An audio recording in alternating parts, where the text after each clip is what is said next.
The Human Cycle by Sri Aurobindo. Chapter 6. The Objective and Subjective Views of Life. Subjectivism proceeds from within and regards everything from the point of view of a containing and developing self-consciousness. The law here is within ourselves. Life is a self-creating process, a growth and development, at first subconscious, then half-conscious, and at last more and more fully conscious of that which we are potentially, and hold within ourselves. The principle of its progress is an increasing self-recognition, self-realization, and a resultant self-shaping. Reason and will are only effective movements of the self. Reason, a process in self-recognition; will, a force for self-affirmation and self-shaping. Moreover, reason and intellectual will are only a part of the means by which we recognize and realize ourselves. Subjectivism tends to take a large and complex view of our nature and being, and to recognize many powers of knowledge, many forces of effectuation. Even we see it in its first movement away from the external and objective method, discount and belittle the importance of the work of the reason, and assert the supremacy of the life impulse, or the essential will to be, in opposition to the claims of the intellect, or else affirm some deeper power of knowledge, called nowadays the intuition, which sees things in the whole, in their truth, in their profundities and harmonies, while intellectual reason breaks up, falsifies, affirms superficial appearances, and harmonizes only by a mechanical adjustment. But substantially, we can see that what is meant by this intuition is the self-conscious feeling, perceiving, grasping in its substance and aspects, rather than analyzing in its mechanism, its own truth and nature and powers. The whole impulse of subjectivism is to get at the self, to live in the self, to see by the self, to live out the truth of the self internally and externally, but always from an internal initiation and center. But still there is the question of the truth of the self, what it is, where is its real abiding place, and here subjectivism has to deal with the same factors as the objective view of life and existence. We may concentrate on the individual life and consciousness as the self, and regard its power, freedom, increasing light and satisfaction and joy as the object of living,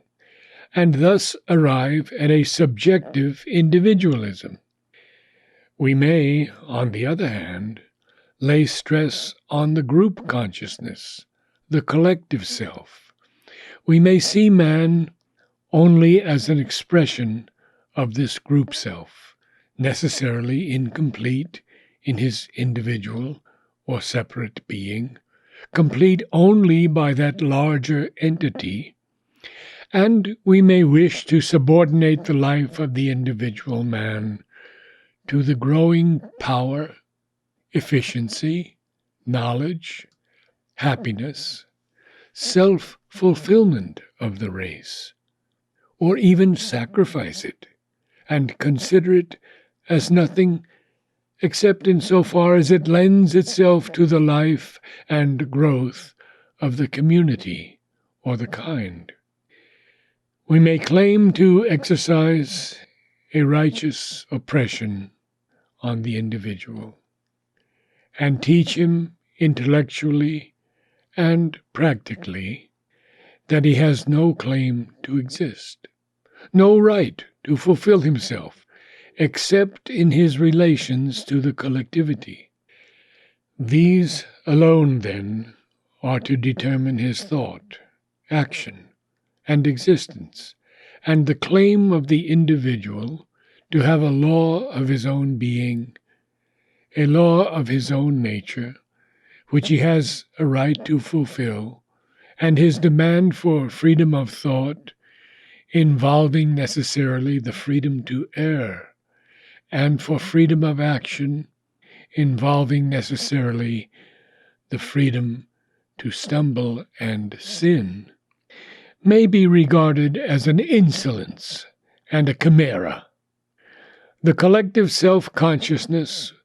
will then have the right to invade at every point the life of the individual, to refuse to it all privacy and apartness, all self-concentration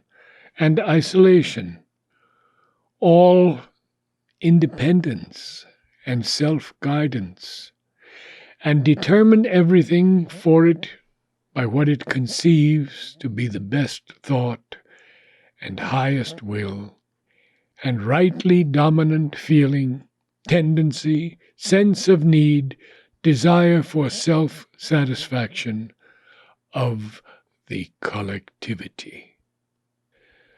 But also we may enlarge the idea of the self, and as objective science sees a universal force of nature, which is the one reality, and of which everything is the process, we may come subjectively to the realization of a universal being, or existence, which fulfills itself in the world and the individual and the group, with an impartial regard for all, as equal powers of its self-manifestation. This is obviously the self-knowledge which is most likely to be right, since it most comprehensively embraces and accounts for the various aspects of the world process and the eternal tendencies of humanity. In this view, neither the separate growth of the individual nor the all-absorbing growth of the group can be the ideal, but an equal, simultaneous, and, as far as may be, parallel development of both, in which each helps to fulfill the other. Each being has his own truth of independent self-realization, and his truth of self-realization in the life of others, and should feel, desire, help, participate more and more as he grows in largeness and power, in the harmonious and natural growth of all the individual selves and all the collective selves of the one universal being. These two, when properly viewed, would not be separate, opposite, or really conflicting lines of tendency, but the same impulse of the one common existence. Companion movements separating only to return upon each other in a richer and larger unity and mutual consequence. Similarly, The subjective search for the self may, like the objective, lean preponderantly to identification with the conscious physical life, because the body is, or seems to be, the frame and determinant here of the mental and vital movements and capacities. Or it may identify itself with the vital being, the life soul in us, and its emotions, desires, impulses, seekings for power and growth and egoistic fulfillment. Or it may rise to a conception of man as a mental and moral being, exalt to the first place his inner growth, power, and perfection, individual and collective, and set it before us as the true aim of our existence. A sort of subjective materialism, pragmatic and outward-going, is a possible standpoint, but in this the subjective tendency cannot long linger, for its natural impulse is to go always inward, and it only begins to feel itself and have satisfaction of itself when it gets to the full conscious life within and feels all its power, joy, and forceful potentiality pressing for fulfillment. Man, at this state, regards himself as a profound, vital will to be, which uses body as its instrument, and to which the powers of mind are servants and ministers. This is the cast of that vitalism which, in various striking forms, has played recently so great a part and still exercises a considerable influence on human thought. Beyond it, we get to a subjective idealism,